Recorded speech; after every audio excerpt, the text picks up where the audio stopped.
آپ نے مطلب ایک موٹیویشن کے لیے اپنے ساتھ جو علماء کو، مشائخ کو اور صوفیاء کو رکھا خاص طور پہ، وہ جو پورنوگرافک آرٹ کی بات ہوئی کہ پہلی مرتبہ تاریخ میں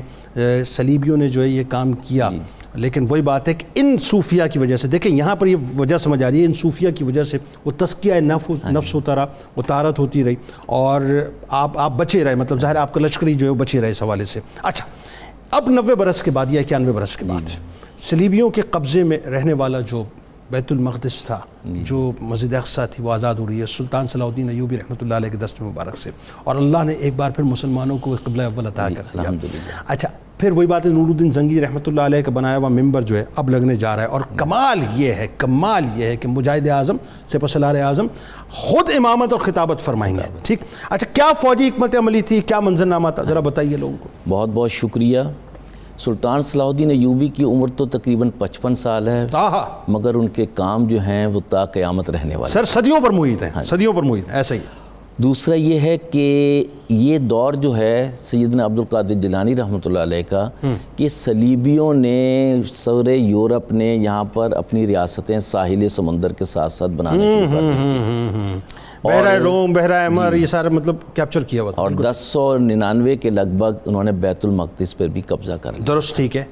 اب یہ وہ دور تھا جب سیدنا عبدالقادر جیلانی رحمۃ اللہ علیہ درس دے رہے تھے بغداد میں، اور لوگ مسلمان ہوتے تھے، یہودی بھی، عیسائی بھی، تقریباً یعنی ہر روز ہی کوئی نہ کوئی مسلمان ہو رہا ہوتا تھا۔ ٹھیک ہے، ٹھیک ہے۔ پھر یہ کرد علاقہ جو ہے، جو آج عراق، شام،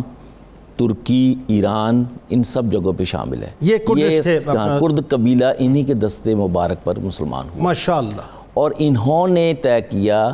کہ ہم نے بیت المقدس واپس لینا ہے۔ واہ۔ اور وہ جہاد کی روح معاشرے کے اندر داخل کی، جو نور الدین زنگی رحمۃ اللہ علیہ کی شکل میں آئی، اس سے پہلے عماد الدین زنگی کی شکل میں آئی، اور اس کی تکمیل جو ہے وہ صلاح الدین ایوبی کی شکل میں آئی۔ آپ یہ دیکھیں نا کہ پروپورشنلی کوئی بنتا ہی نہیں ہے معاملہ کہ 40,000 کا ایک لشکر ہے اور 10 لاکھ سے اوپر کا ایک لشکر ہے، اور جدید اسلحے کے ساتھ۔ اب اس میں کیا چیز تھی؟ اس میں دو چیزیں تھیں۔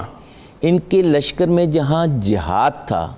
کرائے کے فوجی نہیں تھے، میس میں کھانا والے نہیں تھے، کیا اچھی بات ہے، کیا اچھی۔ انہوں نے ان لوگوں کے لیا جن کا ایمان ہے جہاد، اور ایک مجاہد بھی پوری دنیا سے نہیں سنبھالا جاتا، یہ تو تقریباً 40,000 تھے۔ اور یہی سبب تھا کہ 14 سال لڑے ہیں، بعض اوقات تنہا الائٹ فورسز کا مقابلہ کیا ہے، کوئی کمک نہیں ہے، مگر وہ اولیاء اللہ، وہ علماء، وہ مشائخ جو ان کے ہر وقت ان کے ساتھ رہا کرتے تھے، ان کی محبت کا یہ عالم تھا کہ ابن شداد کہتے ہیں کہ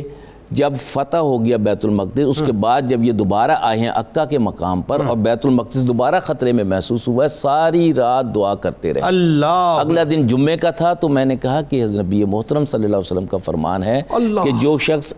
اذان اور اقامت کے دوران معراج کے مقام پر جا کے 2 نفل پڑھے گا، اس سے پہلے صدقہ دے گا، اس کی دعا قبول ہوتی ہے۔ کیا مسلمان! اور یہ اسی طرح جا کے روتے رہے وہاں بیٹھ کے، اور چند دنوں میں ہی سارا حملہ آور آپس ہی میں لڑ بھڑ کے علیحدہ ہو گئے۔ سر ایک بات اور ذرا اس پہ آپ کامنٹ فرمائیں، میرا ایک سوال ہے ضمناً، یہ وہ موقع ہے کہ جہاں پر عکا اور اسکلان کی جو آپ بات فرما رہے ہیں، وہاں سے جو بحری بیڑا آ چکا ہے، ایک بحری بیڑا آپ نے بھی منگوایا تھا، اور آپ نے جب مسلم امہ سے مدد چاہی تو کوئی ملک کھڑا نہیں ہوا، کیونکہ ظاہر انتشار بہت تھا، فتنہ فساد۔ وہاں پہ شہاب الدین غوری جو ہیں وہ لگے ہوئے تھے رحمۃ اللہ علیہ، خواجہ صاحب ان کے پیچھے، خواجہ غریب نواز رحمۃ اللہ علیہ یہاں پر یہ لگے ہوئے تھے۔ ایک بات جو بڑی ہمیں بتائیے کہ ایک وقت تو ایسا بھی آیا تھا نا کہ وہ طے کر سکتے تھے کہ میں اکیلا ہوں کیا کروں، لیکن آپ یہی بات ہے کہ یہاں تنہا کھڑے ہو، یہاں ایمان کا امتحان، امت کے بیڑے کو جو پار لگا، یہاں ایمان کا امتحان ہے، اور علماء عالم اسلام کا تصوف ولی اللہ ہونا ہے۔ اللہ، یہ اولیاء اللہ کی صحبت میں رہتے تھے، یہ قرآن کے حافظ تھے، کتاب الحماسہ کے حافظ تھے، عالم تھے، خود علم انصاب کے ماہر تھے، حتیٰ کہ عربی گھوڑوں کی تمام قسموں کا یعنی انہیں ازبر تھیں۔ اور ان کی محفل میں یعنی ابن شداد تھے، قاضی الفاضل تھے، الاصفہانی تھے، اور دیگر لوگ تھے، ابن قدامہ آپ نے ذکر کیا، یہ سب ان کے ہر وقت صحبت میں رہنے والے تھے، اور ان کی کیفیت یہ تھی کہ قرآن سنتے تھے اور قرآن پڑھتے تھے، سبحان اللہ، حتیٰ کہ یہ کہ بھئی جب 2 صفیں جنگ کے دوران اس درمیان میں اگر حدیث شریف شروع جائے تو کیا سبحان اللہ، یہ سنت بھی پوری کی سر بات دیکھیں آج بھی بیت المقدس میں نمازوں سے پہلے اور نمازوں کے بعد جو تلاوت کی جاتی ہے، یہ رائج آپ نے کیا، ایون اوقاف سے جو ہے امام کی جو مطلب خدمت کا وظیفہ کا معاملہ یہ آپ نے رائج کیا جو آج تک چل رہا ہے۔ ایون آپ دیکھیں جو کلیسا ہے اس کا انتظام جس کا میں نے ابھی حوالہ دیا وہ بھی مسلمانوں کے پاس ہے، دروازہ وہی کھولتے ہیں وہی بند کرتے ہیں۔